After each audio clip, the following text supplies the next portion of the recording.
Well, welcome back to the Prospect Hub. We're going to get into in this video where the Mets' top prospects are going to be playing this year. I haven't had a chance to do this for a few days because, as you know, I've been under the weather, but I'm feeling much, much better. But this is from Mesmerize, and they post all the players, all top Met players that are going to be in the minors and where they're going to start the season. Mets have built a very interesting farm system, to say the least. Before we get into this video, I need you to hit the subscribe button and like this video. So Brandon Sproat's number one, right here, the pitcher. He's going to start the year in Syracuse.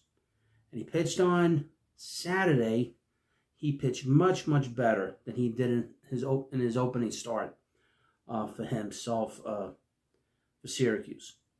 And he's a very exciting prospect. 24-year-old, climbed the ranks quickly in 24, earning 2 call-ups before reaching AAA.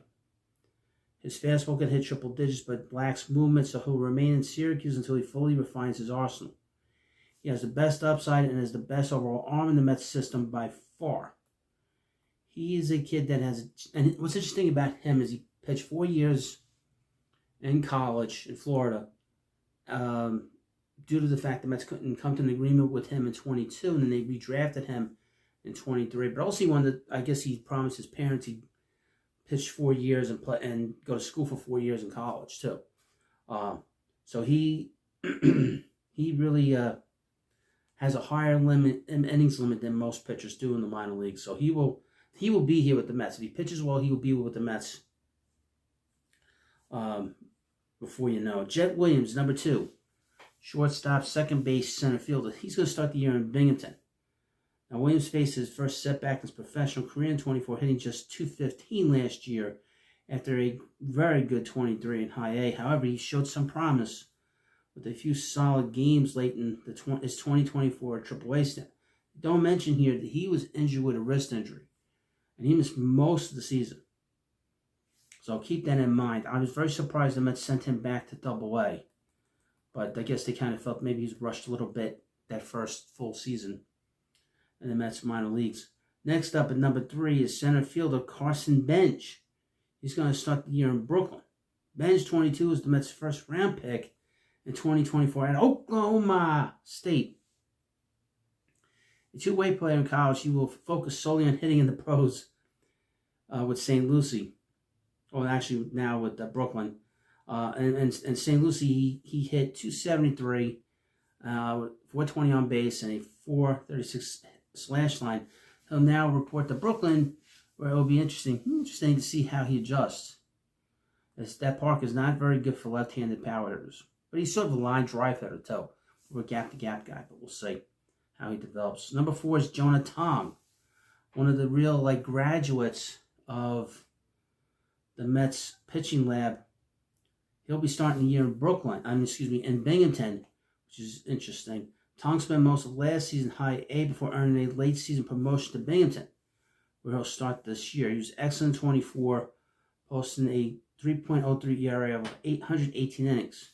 His fastball has a ton of vertical break, and his changeup is a great swing and miss pitch. Now, the biggest thing with Tong was that in 2023, he was walking the ballpark. But in 24, he cut down on the walks, and he excelled. He has to continue to do that if he's going to excel in Binghamton against the more advanced hitters, and that's where most of the prospects are. And the better players in the minor leagues are always in the AA level. Usually AAA is guys that are on the fringes and guys that are getting ready to be called up. The best players is usually in AA, so we'll see how he pitches this year. He's not gotten his start yet. Number 5 on the list is Jesus Baez, shortstop, third baseman, second baseman. He's going to start with the St. Lucie club this year. He's still very young and hasn't gotten any time in the upper echelons of the minors yet.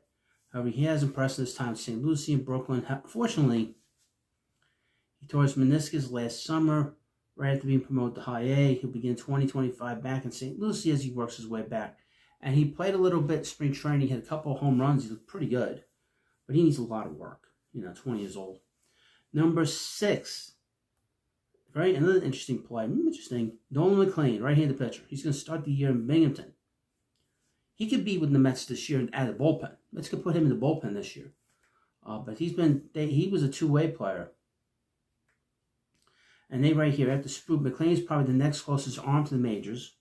The slider's already major league caliber, even if he were called up today. Though he's starting in Binghamton, he can reach the majors by 2026, or even as a September call-up. He could be a guy that Mets could put him in the bullpen in September, because they're going to need arm. I mean, every team needs arms, and he goes very hard, very, very hard. And he was a two-way player from Oklahoma, and he's a very exciting player. People really like him in the minor leagues. Number 7, Elian Pena. Now, where's he going to start? They say he's going to start in the Dominican Summer League, so it's going to be a while. Pena's definitely one to watch. He didn't get a $5 million bonus for nothing. But just 17, he's still a long way from reaching Queens or developing the DSL. It's the Dominican Summer League. And while it's too early to say exactly what he'll become, the hope is he grows into a more powerful hitter. For now, he already shows impressive plate discipline and strong bat speed. It's a long time away. Number 8, Ryan Clifford. He's going to start the year in Binghamton. Clifford benefits significantly from a call-up out of Brooklyn, so it's unlikely he'll ever see that ballpark again. He spent 98 games with Binghamton last year, hitting 18 homers. So if he had an injury and they had to rehab, they'll probably put him in St. Lucie. Excuse me. He needs a little work. The belief is that he takes too many pitches. He's not aggressive enough. That's his problem. Most hitters they're too aggressive. He is the opposite. His batting average wasn't very high, which is, to me, is a concern. The best comparison for him is Lucas Duda. At number 9, he's sort of forgotten, and he's been tumbling in all these lists. This is Drew Gilbert. And he will be in St. Lucie this year to start out. Anyway, rehab. Injuries limited Gilbert to 23 games last year, and he looked super fatigued when he did play. He also needs to improve against breaking balls. Gilbert was a brilliant 23, meaning that he'll continue to get chances. Start the year in a rehab assignment with the St. Lucie Mets.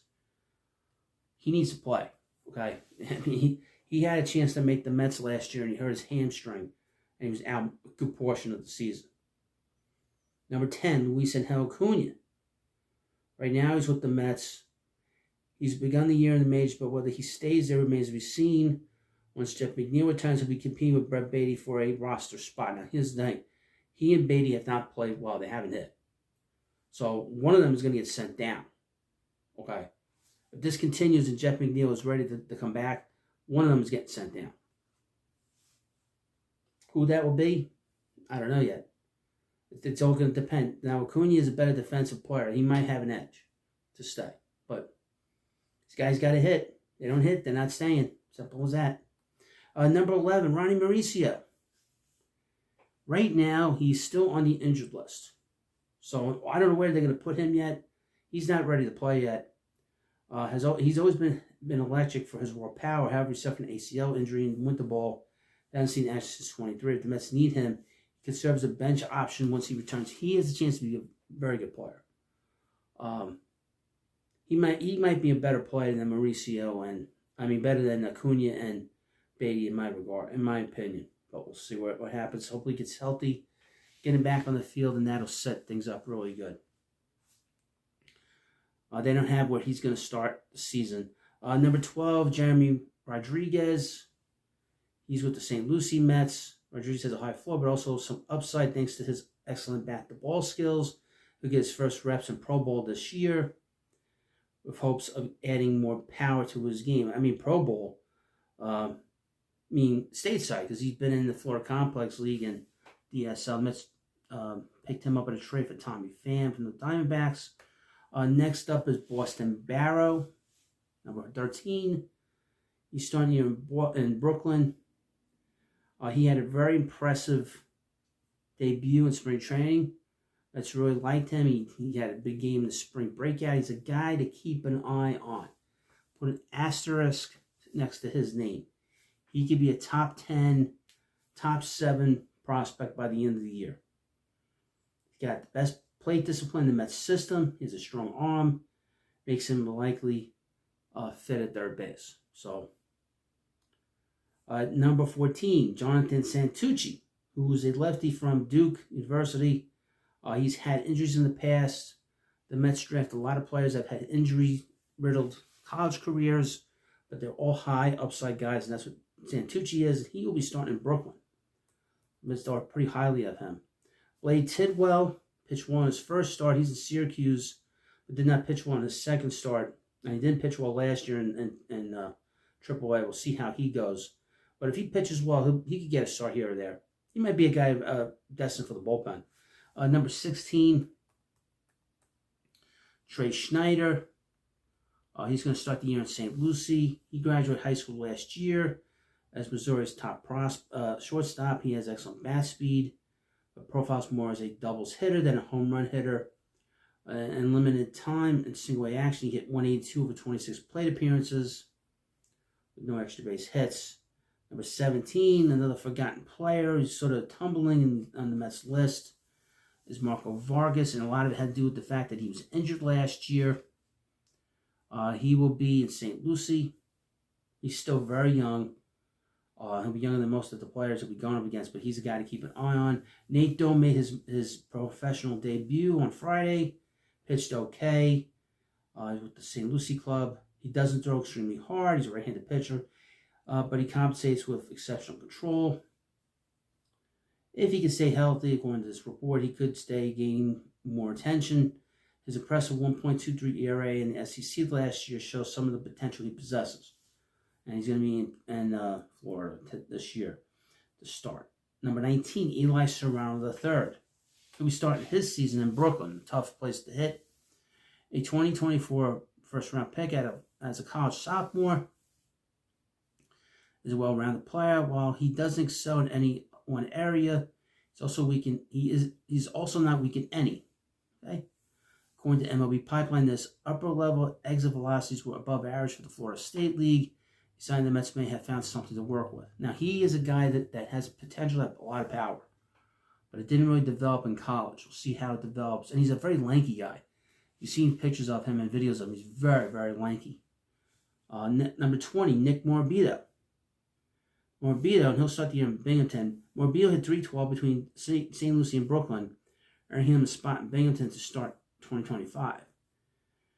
He's incredibly fast, stealing 59 bases last year. Now, Gary Cohen had called him one of the future players of the Mets, So he has a chance to be a major leaguer, probably a fourth outfielder. Number 21, Christopher Suaro, catcher, first baseman, left fielder. He'll be starting the year in Brooklyn. Suaro's the type of player who excels at getting on base, and last year's OPB was clear strength. Okay, we'll see what happens with him. Number 22, Jonathan Pintaro. Keep an eye on him. He could be a guy the Mets could call up this year. He was in the Independent Ball last year. He was in the Pioneer League, and he pitched really well in 3 levels. He's going to start the year in Binghamton. And again, keep an eye on him. He could be a starter. He could be a reliever. Whatever you got to do to get to the majors. That's how some of these players are. And he's 27 years old. But it's interesting that he's number 22 on this list. Tells you, one, how lousy the Mets system is, but also tells you how good the Mets scouting is that they found him. Number 23, Diverson Gutierrez, catcher. He'll start the year in St. Lucie. Gutierrez had a major bounce-back season 24, which was much needed after a rough 23. Okay, number 24. He might be considered the Mets' top prospect behind the plate. He's very young. He's a catcher. He's going to start St. Lucie, but he's on the 60-day IL. I don't know why. Let me see if they have anything here. Mets gave him a $2.85 million signing bonus in 24, and he's solid for the Mets DSL Orange team. They don't say why he's hurt. I got to look into that. Number 25, Jacob Reamer. He was starting in Brooklyn. He's still pretty raw, and his end-game power hasn't fully developed. He did not play much. He was injured too. Another guy with a hamstring. Ronald Hernandez, 26. Catcher, first baseman. Somebody they picked up for Dave Robertson. The switch hitting Hernandez begins the year in high after a solid 2024 campaign. See how he does in Brooklyn. Edward Lantigua, an outfielder.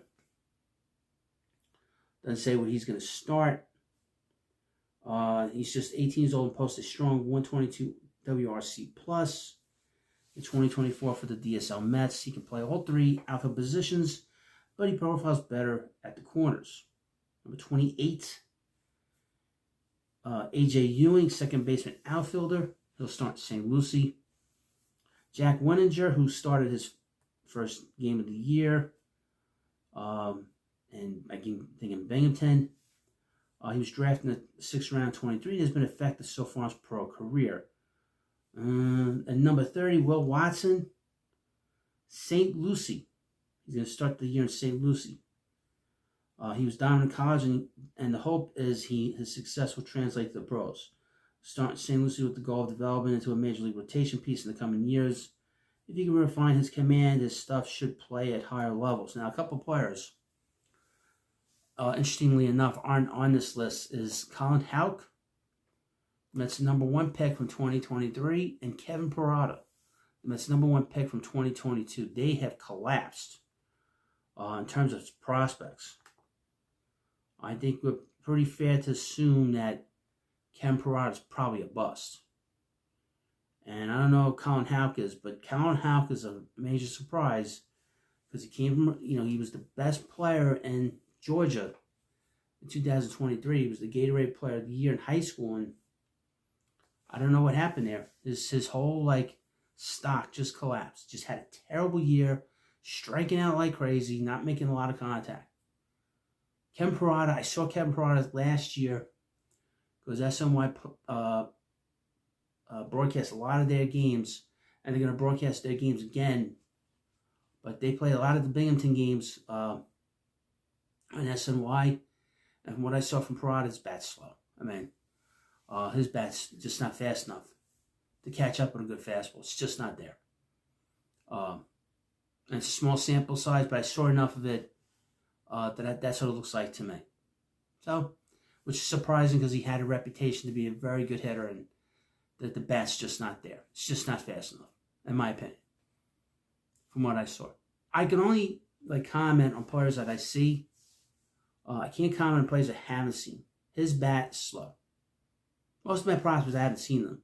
But I saw enough of them to tell you his bat is not something to write home about. Sorry. And like I said earlier in other videos, the Syracuse team doesn't have a lot of talent. They'll start getting some of that talent once guys like Drew Gilbert will get there, and Jett Williams and Ryan Clifford at some point in the season.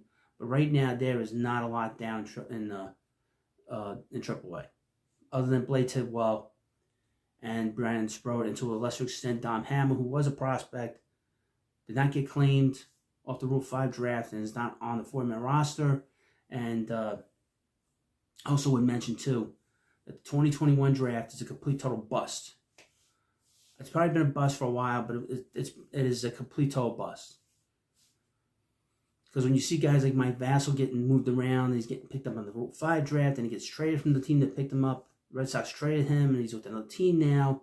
And then you see Dom Hamilton get picked up in the Rule 5 draft, and guys like Calvin Ziegler hasn't pitched at all because of an injury, because of Tommy John surgery and all kinds of injuries. And then, of course, you see Kumaraka, who did not get signed, and is now with the Texas Rangers. It's a bust. And that is the Zach Scott draft from 2021. And now you know why he's not a general manager for any team, let alone an interim general manager. So thank you for watching this video. Of course, please subscribe to the Prospect Hut, and I'll see you later.